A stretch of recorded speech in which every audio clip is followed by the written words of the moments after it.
Alhamdulillahi Rabbil Alamin. Wassalatu wassalamu ala ashrafil anbiya'i wal mursalin Nabiyyina Muhammadin wa ala alihi wa sahbihi ajma'in, amma ba'du. Subhanaka la ilma lana illa ma 'allamtana innaka antal alimul hakim. Wa tub alaina innaka antat tawwabur rahim. Rabbi shrah li sadri wa yassir li amri wahlul 'uqdatam min lisani yafqahu qawli. Amin ya rabbal alamin.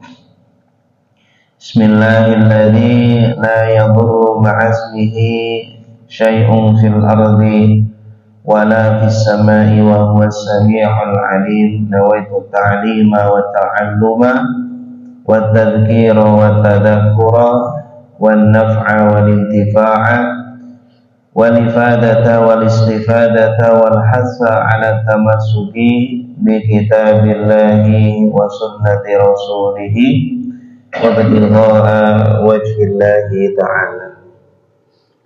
Bapak Ibu kaum muslimin muslimat, mu'takifin mu'takifat yang dirahmati oleh Allah, alhamdulillah kembali mari kita memuji dan bersyukur kepada Allah Subhanahu wa ta'ala dengan memperbanyak kalimat tahmid, dengan mari kita gunakan seluruh nikmat-nikmat yang Allah berikan.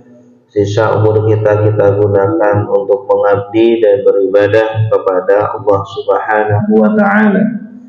Salawat serta salam semoga selalu tercurahkan kepada Nabi tercinta Nabi Muhammad sallallahu alaihi wasallam. Semoga kita senantiasa mengikuti dan melaksanakan ajaran-ajarannya hingga akhir hayat kita. Amin ya rabbal alamin. Bapak Ibu yang dimuliakan Allah, melanjutkan kajian fikih sirah an-nabawiyah. Pada pertemuan lalu kita sudah membahas tentang peperangan Dzatur Riqa', ya.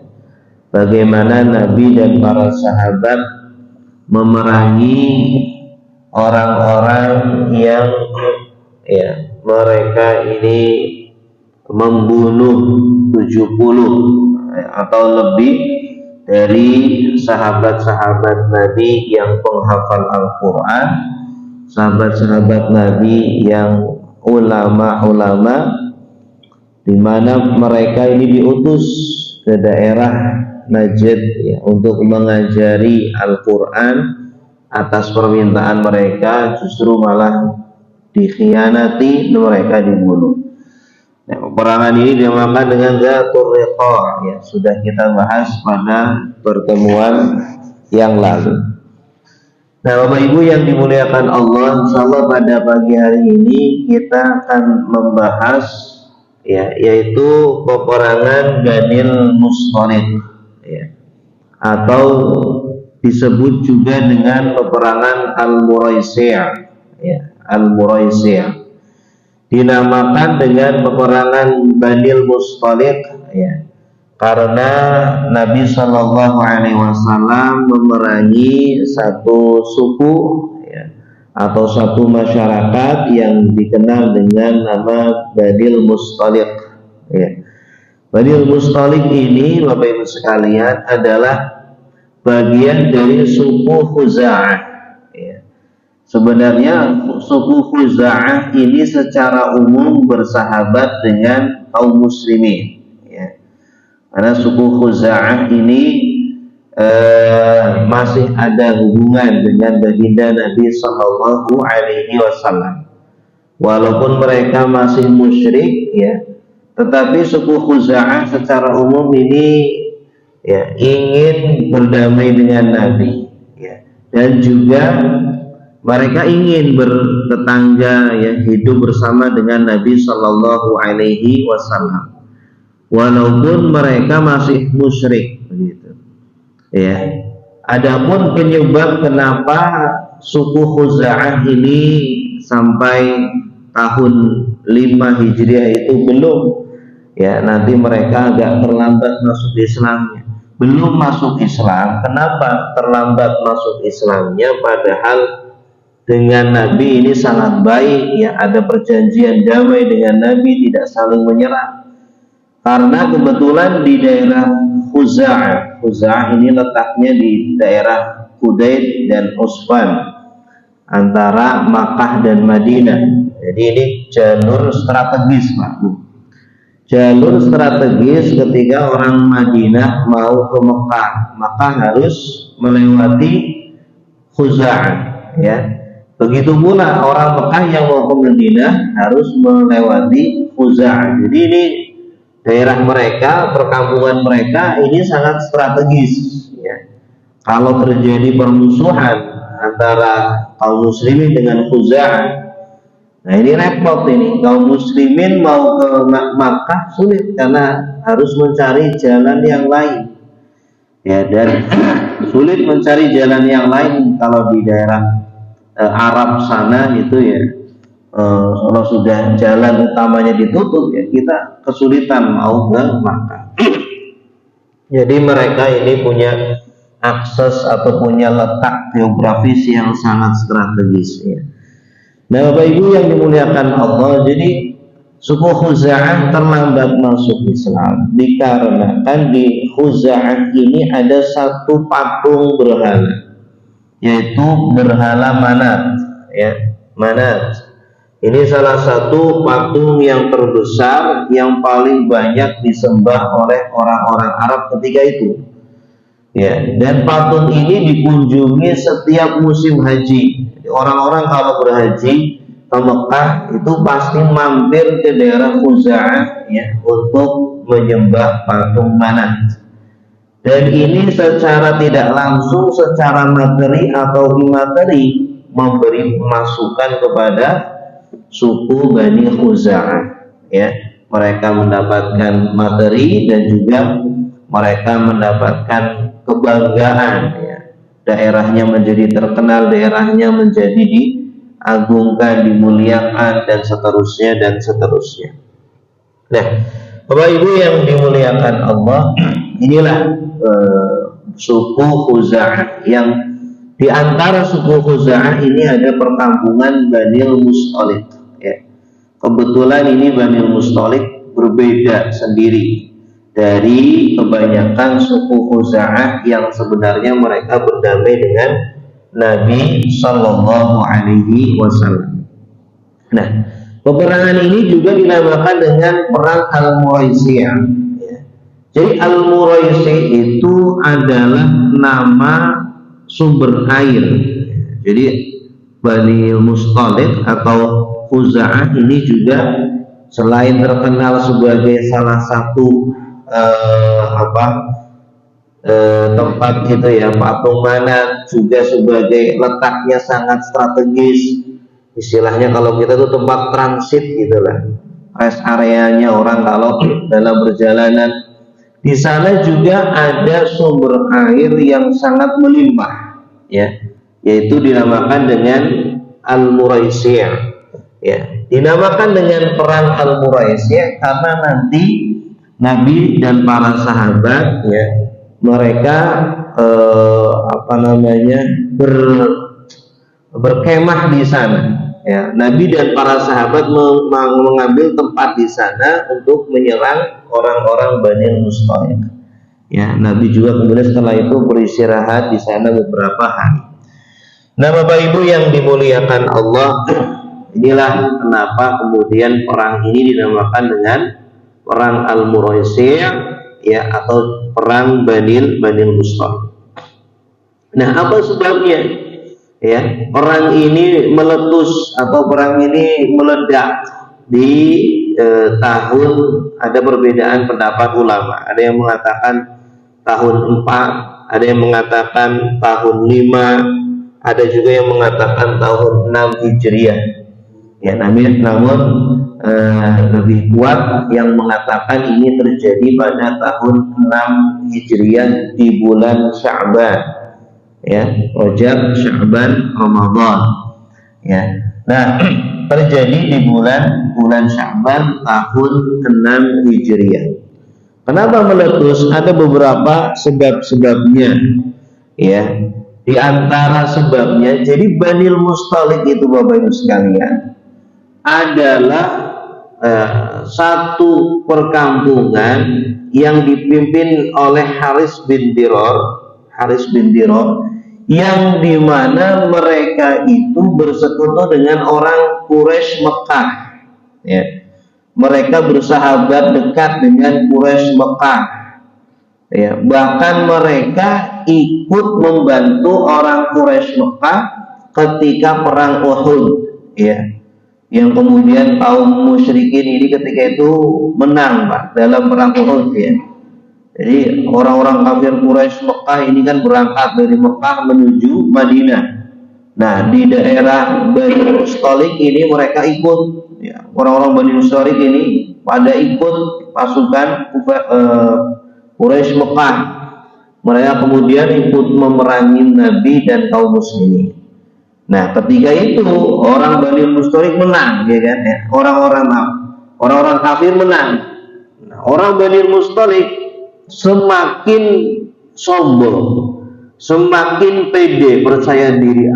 Ternyata Nabi, ternyata sahabat orang-orang muslim ini kekuatannya segini doang nih, ya. Ternyata mereka kalah dalam perang Uhud, ya. Katanya kuat, ya. Kan sebelumnya kan di perang Badar itu kan mereka menang, kaum muslimin menang, ya. Ternyata di perang Uhud kemudian kaum muslimin kalah. Nah, akhirnya ini menjadikan orang-orang Bani Mustalik semakin kurang ajar.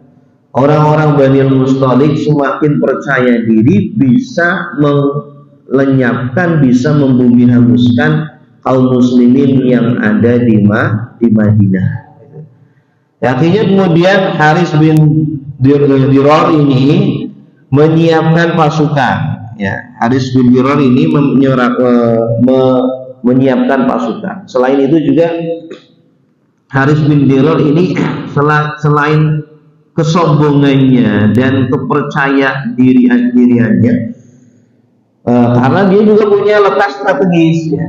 Ini kalau kaum muslimin macam-macam, ya, kita punya letak strategis nih. Kalau mereka mau ke Mekah nggak bisa macam-macam. Nah, kemudian akhirnya Haris bin Diror ini menyiapkan pasukannya, Pak. Ya, secara diam-diam mau menyerang kaum muslimin yang ada di Madinah. Ternyata kabar ini didengar oleh Rasulullah Shallallahu Alaihi Wasallam, ya. Nabi mendapat kabar buruk, ya, bahwa orang-orang Bani Mustalik akan menyerang Madinah. Orang-orang Bani Mustalik akan membumi hanguskan kaum muslimin yang ada di Madinah. Nah, Rasul Shallallahu Alaihi Wasallam begitu mendengar kabar itu tidak langsung percaya, ya, tidak langsung ditelan mentah-mentah. Rasul kemudian mengirim salah satu sahabatnya yaitu Buraidah. Buraidah dikirim, diutus sebagai mata-mata, ya. Sana kamu Buraidah, berangkat ke perkampungan Bani Mustalik, ya. Kemudian cek kebenaran berita tersebut, apa benar nih Bani Mustalik berencana jahat akan menyerang kita, ya. Hanya Buraidah langsung bersegera, dia berangkat ke daerah Bani Mustalik dan menyamar menjadi orang mereka, ya, mencari berita sampai kemudian Buraidah mendapatkan berita bahwa benar bahwa Haris bin Diror atau Bani Mustalik ini sedang mempersiapkan pasukan yang sangat besar, pasukan yang sangat kuat untuk membumi hanguskan kaum muslimin yang ada di Madinah, ya.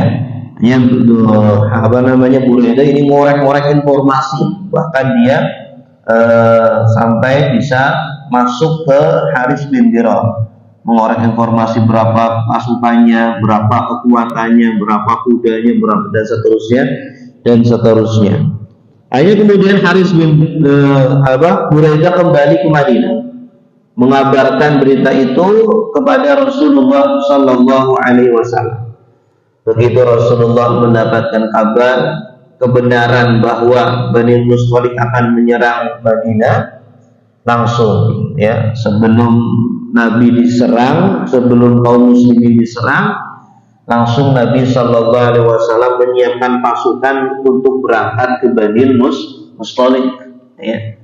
Ngapain nunggu musuh datang? Kita aja yang paranin mereka. Kita yang datangin mereka ini, orang-orang Bani Mustalik. Akhirnya kemudian Nabi Sallallahu Alaihi Wasallam menyiapkan pasukan yang berjumlah 700 pasukan yang jalan kaki. 700 pasukan, ada yang jalan kaki, ada yang pakai onta, tapi rata-rata jalan kaki. Ya. Kita bayangkan dahulu Pak, di di gurun pasir ya, tanah yang batu-batu seperti itu, panas luar biasa, jalan kaki dari daerah Madinah ke Bani Mustalik ya, dari Madinah ke Mekah itu aja sekitar 600 kilo ya, mungkin 300 kilo dari Madinah ke Bani Mustalik, sekitar 300 kilo jalan kaki. Kira-kira gimana Pak? Jadi dulu perang itu luar biasa, betul-betul mempertaruhkan nyawa, jiwa, tenaga, ya, keluarga. Nah, Nabi memobilisasi ada 700 kaum muslimin dan ada 30 di antara kaum muslimin yang memakai kuda. 30 doang, hanya 30 di antara kaum muslimin yang menggunakan kuda.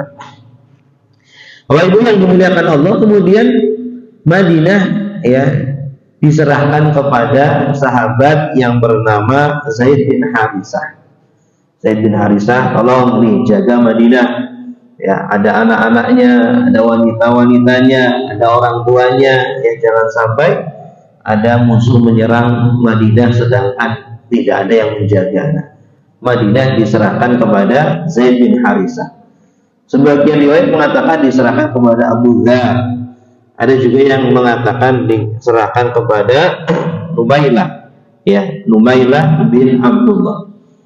Bapak Ibu yang dimuliakan Allah, dalam peperangan Bani Mustalik ini ternyata orang-orang munafik juga ikut, ya, termasuk gembongnya munafik. Siapa Pak? Abdullah bin Ubay bin Salul, ya.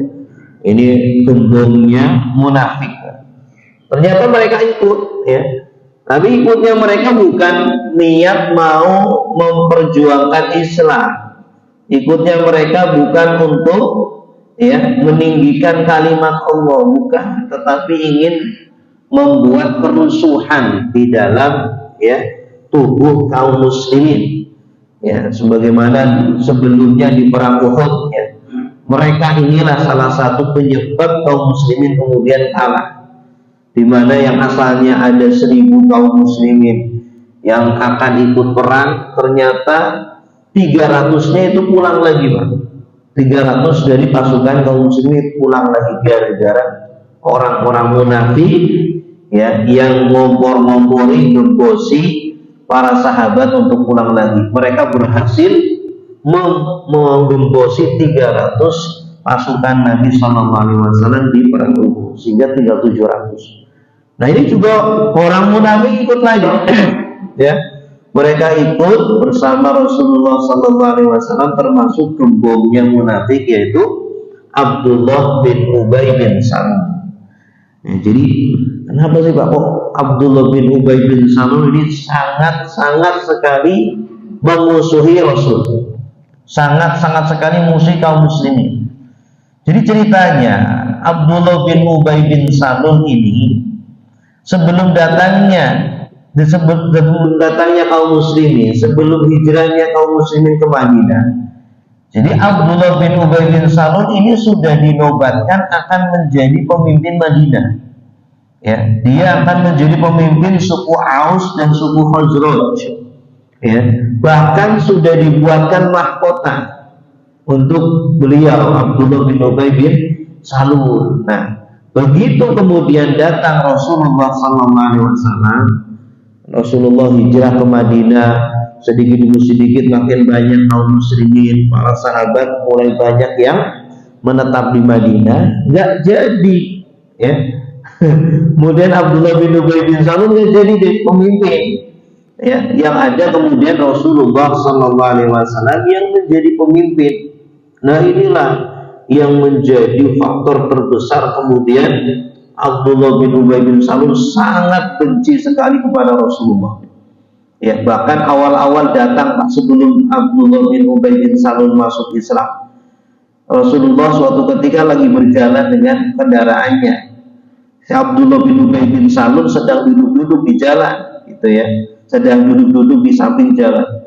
Nah, kemudian nyetuk dia, Abdullah bin Ubay bin Salul nyetuk, debunya itu loh, kalau bahasa kita lah, debunya itu loh, ngotorin kita, debunya tuh.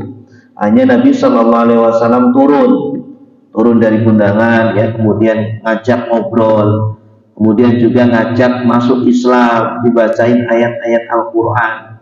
Malah dia bilangnya apa?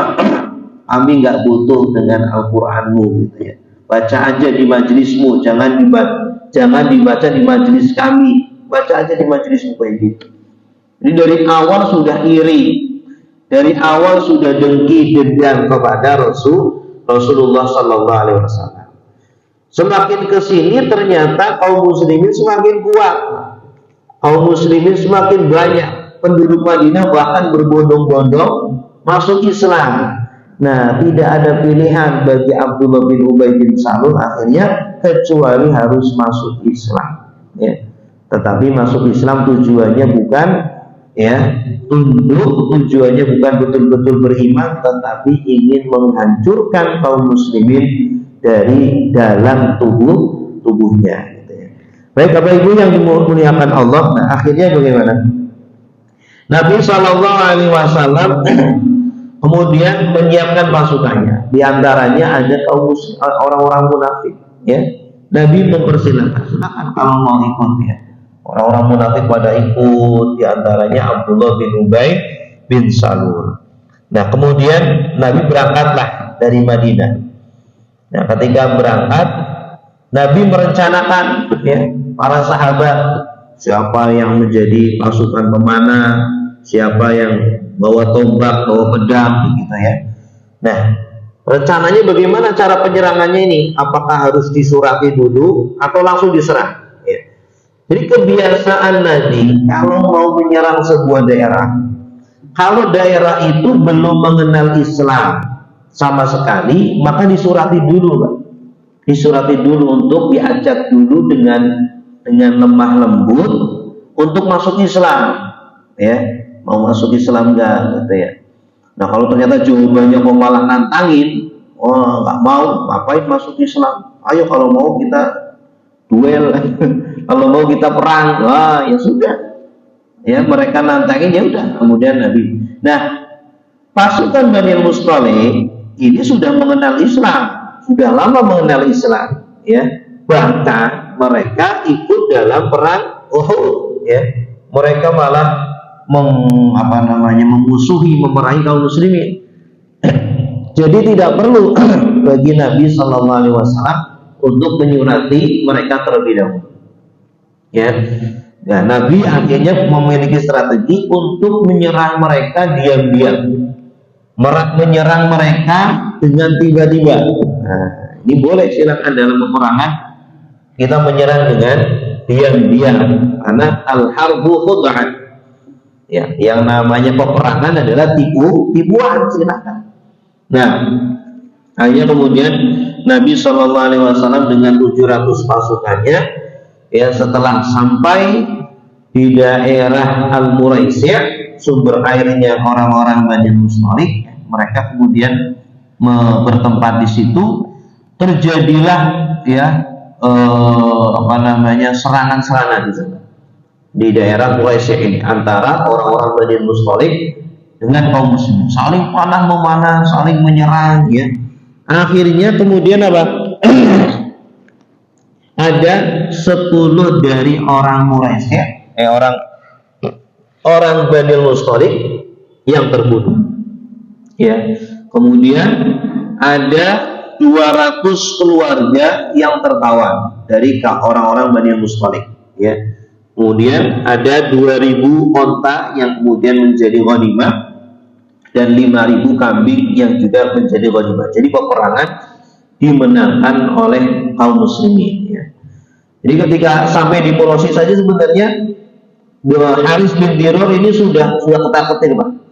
Karena ternyata Haris bin Diror juga mengirim mata-mata. Nah, ternyata mata-matanya ini tertangkap, ya, ketahuan. Oh, ini mata-matanya ketahuan, tertangkap, akhirnya kemudian dibunuh. Begitu Haris bin Diror tahu bahwa mata-matanya ini tertangkap dan dibunuh, wah, kemudian dia sangat takut luar biasa. Dan suku-suku yang bergabung dengan Bani Mustalik pun pada kabur, ya. Oh, nggak jadilah, saya nggak jadi ikut perang. Ya, nggak jadi ikut perang karena salah satu keistimewaan yang diberikan oleh Allah kepada Nabi Muhammad adalah 1 bulan sebelum berperang itu musuh sudah takut, ya. Nusirtu birru'bi masirata syahri. Saya itu diberi pertolongan, diberi kemenangan oleh Allah sebulan sebelum saya berperang. Sebulan sebelum berperang itu, musuh itu sudah takut, di dalam hatinya itu sudah ketar-ketir, sudah runtah. Gimana nih saya menghadapi Rasulullah, pasukannya Rasulullah yang pasukan berani mati, ya. Bahkan mereka merindukan kematian syahid fisabilillah. Kalau mereka kan merindukan menang, gitu ya. Takut mati orang-orang kafir. Nah, ketika mata-matanya terbunuh itu langsung ketakutan. Kemudian pasukan yang asalnya bergabung dengan Bani Mustalik juga pada kabur. Si ini Haris bin Diror juga kemudian kabur, ya. Akhirnya kemudian ada sekitar 200 keluarga dari orang-orang Bani Mustalik yang tertawan. Ada 10 yang meninggal, yang terbunuh. Bahkan putrinya Haris bin Diror, ini ketua suku Bani Mustalik, tertangkap, ya. Putrinya namanya Juwairiyah bin Haris binti Haris, yang nanti kelak menjadi istrinya Rasulullah Shallallahu Alaihi Wasallam. Juwairiyah binti Haris. Nah, Bapak Ibu yang dimuliakan Allah, akhirnya apa? Ini tawanan-tawanan ini, ya, akhirnya ditangkap oleh kaum muslimin, ya. Dan dari kaum muslimin tidak ada yang meninggal kecuali satu. Ada satu orang Ansor yang meninggal, itu pun meninggalnya gara-gara disangka dia itu orang Bani Mustalik. Para sahabat kira ini orang kafir, ya. Akhirnya terbunuh dan meninggal. Nah, kemudian akhirnya keluarga ini 100 keluarga ini apa istilahnya, kalau di dalam peperangan itu namanya ghanimah. Jadi ghanimah itu adalah harta hasil peperangan. Hukum dalam peperangan itu yang menang maka mendapatkan hartanya orang yang kalah. Ini sudah hukum seperti itu, ya. Yang kalah dari Bani Mustalik kalah, maka semua hartanya milik kaum muslimin. Ontanya, kambingnya, bahkan manusianya, istri-istrinya, anak-anaknya, ya, orang-orangnya, tawanannya itu menjadi milik kaum muslimin, menjadi budak otomatis, ya, menjadi budak. Ada 200 keluarga doang. Kalau satu keluarga ada berapa? 3 saja berapa itu? Ya, 3 dikali 200 berarti 600, ada 600 orang yang menjadi tawanan. Nah, ini dibagi-bagilah itu ghanimah. Di antara kaum muslimin dibagi-bagi. Ada 2000 onta. 2000 itu kan banyak sekali. 5000 kambing dibagi-bagi kepada kaum muslimin. Nah, ketika itu kaum muslimin tidak langsung kembali ke Madinah. Begitu memenangkan pertempuran Bani Mustalik, Nabi dan para sahabat masih menetap di sumber air Al-Muraisi', ya, masih menetap di sana, ya. Dibagi-bagilah kemudian harta ghanimah itu.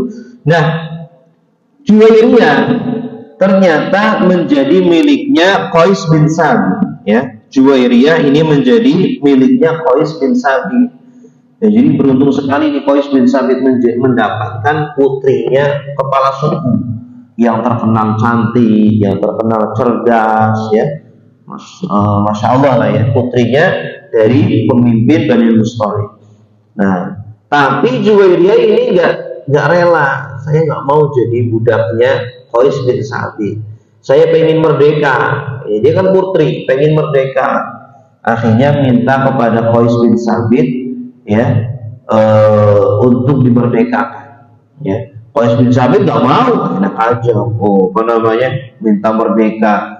Akhirnya Qais bin Sabit memberikan syarat, oke lah, kalau kamu mau merdeka, kamu harus menebus diri kamu, ya.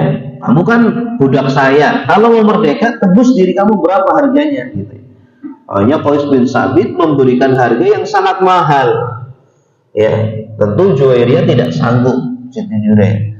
Akhirnya Juwairiyah ini datang kepada Rasulullah Sallallahu Alaihi Wasallam, menceritakan kondisinya seperti apa.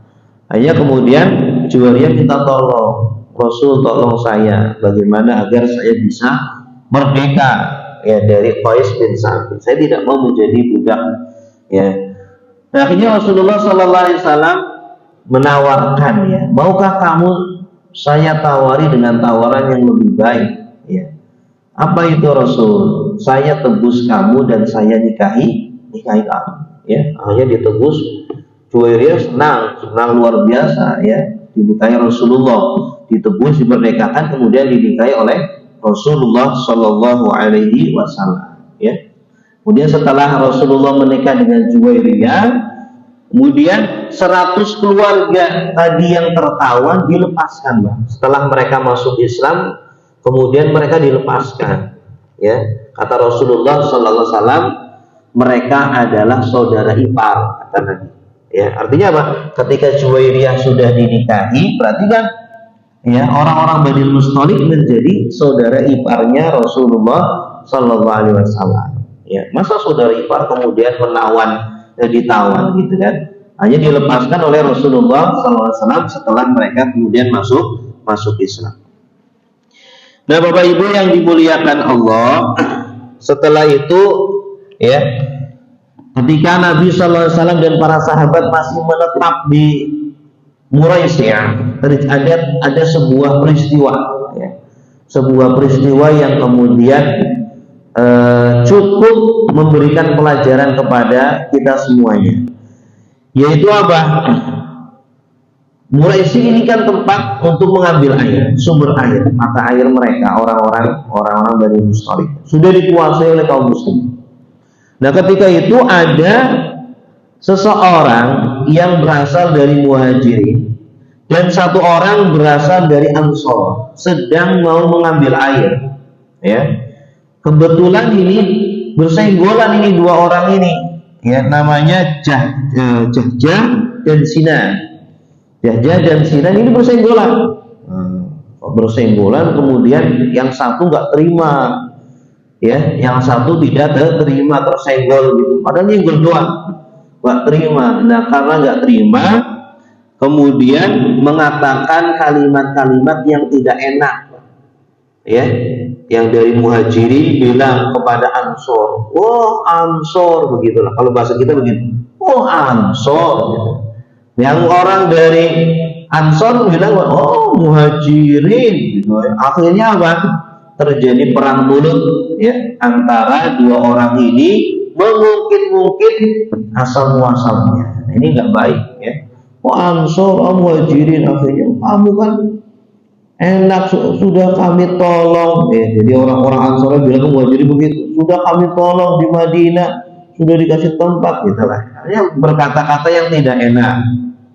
Ya, orang Muhajirinnya juga bilang, ya, kamu kalau nggak ada kami, nggak ada Rasul, kan masih dalam kondisi kamu, pokoknya begitulah. Jadi mengucapkan kata-kata yang kurang baik, mengungkit-ungkit asal muasalnya, sehingga semakin panas sampai terdengar Rasulullah. Rasulullah Sallallahu Alaihi Wasallam kemudian menegur mereka, ya, apakah kalian masih mengungkit-ungkit kebiasaan orang-orang jahiliyah, sedangkan aku masih ada di antara kalian semuanya? Rasulullah agak marah ketika itu ya. Kalian masih mengungkit-ungkit asal muasal kalian, sedangkan aku masih berada di antara kalian, ya. Kalian masih melakukan kebiasaan-kebiasaan jahiliyah. Gitu. Hanya kemudian dua sahabat ini berdamai, ya. Kemudian Rasulullah Shallallahu Alaihi Wasallam meninggalkan mereka. Setelah mereka sudah berdamai, Rasulullah sudah pergi. Nah, orang munafik ini pada datang, ya. Abdullah bin Ubay bin Salul, ya, yang kebetulan ada ketika itu menggunakan momen ini untuk memanas-manasi lagi, padahal sudah damai. Akhirnya Abdullah bin Ubay bin Salul ini datang ke orang orang Ansor ini, orang Madinah. Coba kamu lihat itu orang-orang Ansor tuh, ya. Jadi dia manas-manasi orang muhajir, orang Madinah, Ansor tuh, orang-orang muhajirin tuh, orang-orang Mekah tuh, sudah enak mereka datang ke Madinah, sudah kita kasih tempat, sudah bahkan kita kasih istri kita kasih harta, kita tolong mereka. Coba balasannya apa? Mereka justru malah yang menjadi pemimpin. Mereka malah justru yang menguasai kita malah jadi pembantu, kita jadi jomos di negeri kita sendiri, seperti itu. Jadi dipanas-panasi oleh Abdullah bin Ubay bin Salul, ya. Sampai kemudian Abdullah bin Ubay bin Salul berkata, kalau kita pulang ke Madinah nanti pasti mereka lebih akan menjadi, ya, menguasai. Lama-lama kita akan diusir oleh mereka. La yukhrijannal a'azzu minhal adal. Bahkan direkam oleh Al-Quran, pasti nanti mereka ini orang-orang yang merasa lebih mulia akan mengusir orang-orang yang hina seperti kita ini nih. Pasti seperti itu tuh, orang-orang muhajirin akan seperti itu. Nah, ternyata ucapan rahasia ini orang Abdullah bin Ubay bin Salul kepada orang Ansor tadi terdengar oleh anak kecil, Pak. Anak kecil namanya Zaid bin Arqam. Zaid bin Arqam ini langsung lari menuju pamannya mengabarkan apa yang diucapkan oleh Abdullah bin Ubay bin Salul kepada orang Ansor tadi. Ya, setelah disampaikan, ya, kemudian pamannya ini menyampaikan kepada Rasulullah Sallallahu Alaihi Wasallam. Akhirnya kemudian Rasulullah Sallallahu Alaihi Wasallam, ya, ketika itu ada Umar bin Khattab. Ketika Rasulullah mendapatkan kabar itu ada Umar bin Khattab. Sampai Umar bin Khattab mengatakan, wahai Rasul, apa perlu kita utus seseorang untuk memenggal kepalanya Abdullah bin Ubay bin Salul, gitu ya. Kemudian Rasulullah mengatakan, jangan, biarkan dulu, ya. Jangan sampai nanti orang-orang mengatakan, oh, Muhammad membunuh sahabatnya. Jangan sampai seperti itu. Dibiarkan terlebih dahulu seperti itu, ya. Sampai kemudian sampai di Madinah, mereka pulang sampai di Madinah, Rasulullah memanggil Abdullah bin Ubay bin Salul, ya. Apakah benar kamu mengatakan seperti ini, wahai Abdullah? Kamu mengatakan, ya, kami ini begini, kami nanti akan mengusir orang-orang Ansor, gini. Orang munafik ini bersumpah, Pak, demi Allah, wahai Rasulullah, demi Allah kami tidak mengatakan seperti itu. Ya, mungkin anak itu salah dengar, mungkin anak itu salah, gitu. Jadi dia disalahkan anak-anak itu. Gak terima ini, Pak. Anak ini Zaid bin Arqam ini masih kecil, mungkin anak SD, gak terima. Enggak, saya benar. Apa yang saya ucapkan betul-betul benar. Oh, Abdullah bin Ubay bin Salul ini orang munafik, ya, kan biasa sumpah, demi Allah saya bersaksi Anda adalah Rasulullah. Saya bersaksi, ya, bahwa saya tidak mengucapkan seperti itu.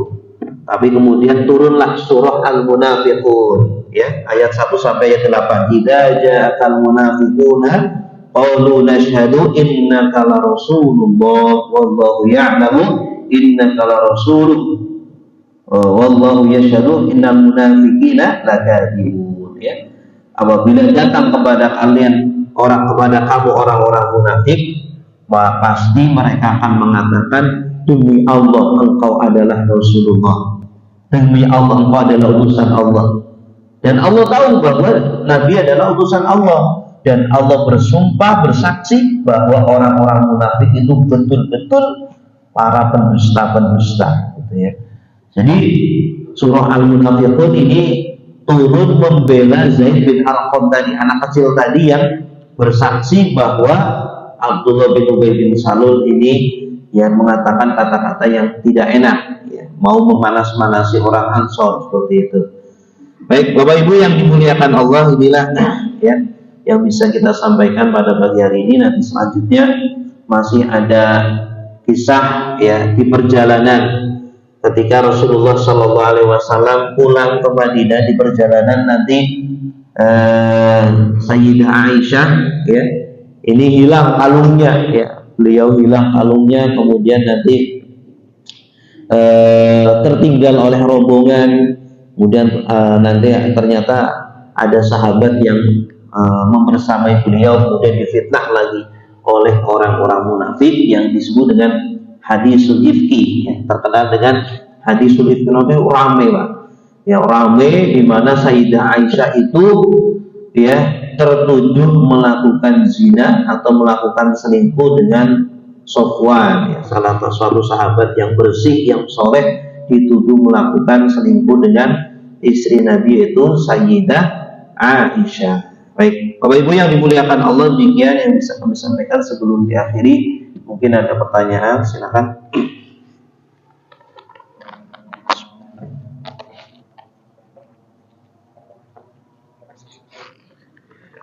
Ada ya?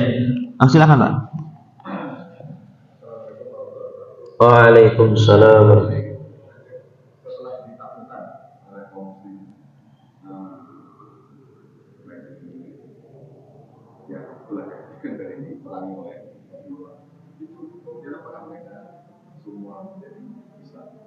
Bani Mustalik.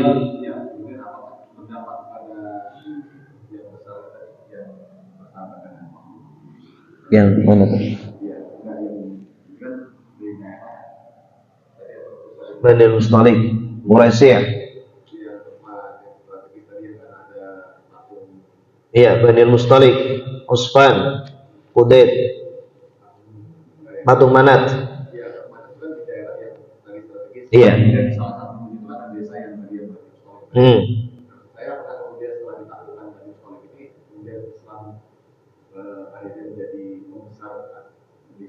Iya, iya, hampir semuanya, hampir semua daerah-daerah yang ditaklukkan oleh Rasulullah kemudian sedikit demi sedikit menjadi Muslim. Ya. Hampir semuanya. Sekarang kan Jazirah Arab, hampir semuanya Muslim semuanya. Ya, mungkin hanya 1% atau yang tidak Muslim, tapi rata-rata mereka itu Muslim. Jadi daerah-daerah yang ditaklukkan Nabi, alhamdulillah, ya. Hampir semuanya masuk Islam. Apakah masuk Islamnya langsung ataupun seketika? Karena Nabi tidak langsung ini, Pak. Kalau setiap kali perang Nabi tidak pernah memaksa. La ikraha fiddin. Kamu mau masuk Islam silakan, tidak masuk Islam juga silakan. Tapi konsekuensinya kalau tidak masuk Islam harus tunduk dengan hukum Islam, harus membayar jizyah, gitu ya. Nah, ini kemudian ada yang masuk Islam, ada juga yang tidak, tapi mereka bayar jizyah. Pada akhirnya kemudian masuk Islam. Rata-rata karena melihat akhlak kaum muslimin seperti apa, bagaimana perlakuan para pemimpin-pemimpin kaum muslimin seperti apa, sehingga masuk Islam. Sampai Mesir begitu ditaklukkan kaum muslimin itu tidak langsung masuk Islam. Ternyata butuh ratusan tahun agar Mesir itu menjadi mayoritas Muslim, itu butuh sekitar mungkin 100 atau 200 tahun. Ya, jadi pertama dibiarin aja, udah. Kamu mau berada di agama yang lama silakan, ya. Kami tidak memaksa, ya, tapi harus tunduk kepada peraturan kaum muslimin, harus tunduk dengan Al-Quran, tunduk dengan Sunnah, harus bayar jizyah. Ya, ada ketentuan-ketentuannya kalau hidup di negara Islam seperti apa. Ya, rata-rata setelah itu mereka kemudian melihat, oh masya Allah kaum muslimin seperti akhirnya masuk Islam. Akhirnya Mesir yang dahulu mayoritas Nasrani, ya kemudian menjadi musyrik, ya karena di sana kan jajahan Romawi. Mesir itu kan jajahan Romawi, ya agamanya Nasrani. Nah, mereka kemudian sedikit-sedikit masuk Islam, bahkan bahasanya berubah menjadi bahasa Arab. Itu setelah beberapa ratus tahun bahasanya berubah. Dulu Mesir bahasanya bukan bahasa Arab, bahasa Koptik, ya itu bisa berubah menjadi bahasa Arab setelah, ya Masya Allah, Islam selain merubah agama mereka juga merubah bahasanya. Luar biasa, menunjukkan bahwa Islam itu betul-betul masuk ke dalam hati. Kalau kita kan 3,5 abad dijajah Belanda, bahasa Belanda nggak bisa merubah bahasa kita. Ya, bahasa Belanda apa, paling kosakata di kita bahasa Belanda yang masuk paling apa, nggak banyak, ya kan. Berubah jembatan itu dari bahasa Belanda, tapi paling berapa sedikit. Tapi Masya Allah, Islam menguasai, menaklukkan sebuah daerah yang masuk tidak hanya agamanya saja, tetapi juga bahasanya. Bahkan bahasa Arab kan masuk ke bahasa Indonesia kan banyak sekali, Masya Allah, ya. Ya, masjid, musola, sholat, iman, banyak sekali. Kalau setelah diteliti sekitar 2.000 sampai 3.000 kosakata bahasa Arab masuk ke bahasa Indonesia, menunjukkan bahwa Islam itu sangat diterima, ya. Islam sangat diterima di Mesir, apalagi sangat diterima. Yang asalnya bahasanya bahasa Koptik 100% menjadi bahasa Arab. Bahkan mereka sekarang nggak paham bahasa Koptik itu gimana, nggak tahu. Orang-orang sekarang tahunya bahasa Arab, gitu. Ya, alhamdulillah. Jadi alhamdulillah Pak, jadi rata-rata menjadi muslim. Iran yang asalnya Majusi, Irak berubah total menjadi muslim, ya. Semenjung Arab itu rata-rata kemudian berubah menjadi muslim. Syam dulu kan juga Nasrani. Syam ini kan daerah kekuasaan orang-orang Romawi, ya. Itu juga berubah menjadi muslim sekarang, ya. Syam itu mencakup Palestina, Yordania, Lebanon, Damaskus, di situ. Semuanya menjadi negara-negara Islam semuanya, gitu ya. Baik, jelas Pak ya? Ada lagi? Cukup ya? Alhamdulillahirabbil alamin. Mari kita tutup dengan doa kafaratul majlis. Subhanakallahumma wa bihamdika asyhadu an la ilaha illa anta astaghfiruka wa atubu ilaik. Wassalamualaikum warahmatullahi wabarakatuh.